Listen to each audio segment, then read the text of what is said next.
incredibly bumpy on these roads right now, but this is the only way we can get to this tribe. The Fulani are a vast people group that immigrated from North Africa to West and Central Africa many centuries ago. They are semi-nomadic shepherds who migrate with their herds. Today, the Fulani are grouped and named according to their location, occupations, and dialects. Here, in North Togo, the origins of the Fulani immigrated from neighboring Benin. They are Bororo, or nomadic herdsmen who take their cattle and goats from place to place in search of new grazing land. They speak Fula, from the West African branch of the Niger-Congo language family.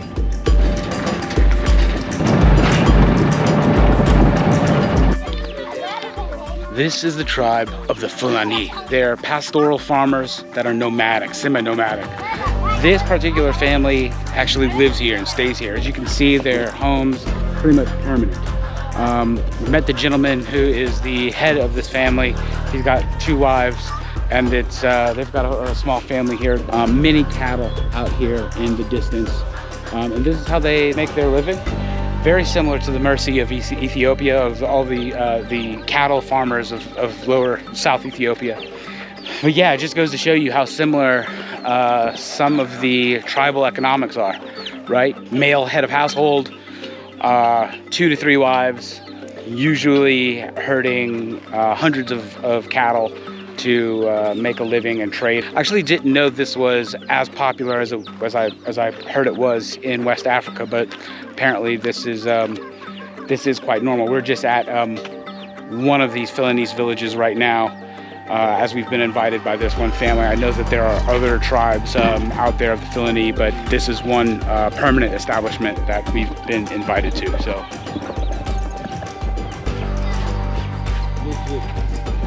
All right, so there's a new Fulanese family that just moved in next door. We've been invited to go and say hello. So this is quite interesting. So they just moved in. So this is temporary. These little huts that will eventually be huts.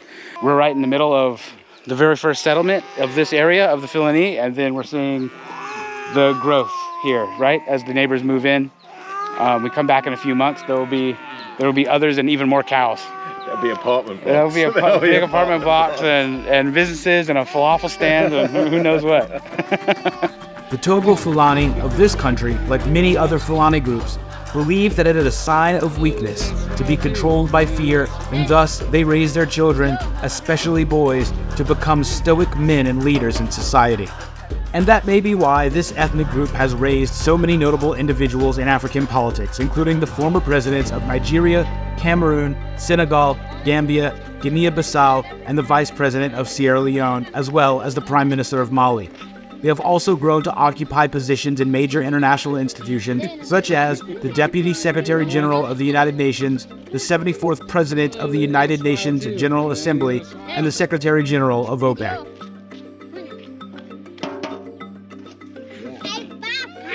Boys become men through initiation and must go through a short ritual of being beaten with a walking stick over their chest. No sign of pain is to be shown, and there should be a willingness to receive more affliction. Many of these adolescents will proudly show their scars to prove that they are indeed men.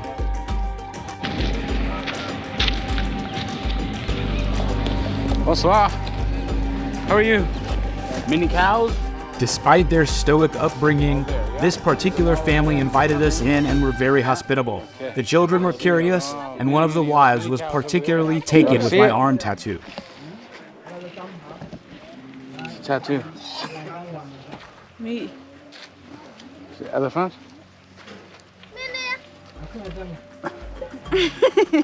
While the Fulani are widespread, they have come to the attention of the larger world since 1999, when Nigeria returned to a mostly democratic state. Since then, the Fulani have been embroiled in sporadic conflict with other groups, resulting from disputes over arable land resources between the mostly Muslim Fulani herders and the mostly Christian non-Fulani farmers. Deteriorating environmental conditions, desertification, and soil degradation have led Fulani herdsmen to change their transhumance routes. Access to pasture land and watering points are essential for herdsmen traveling throughout West Africa, and climate change continues to change the herders' migration patterns, forcing some groups to inevitably trespass or impede upon lands and resources that are used by others.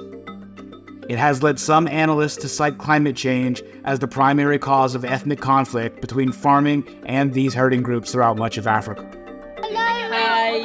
Hi. Hi. How do you say it in there?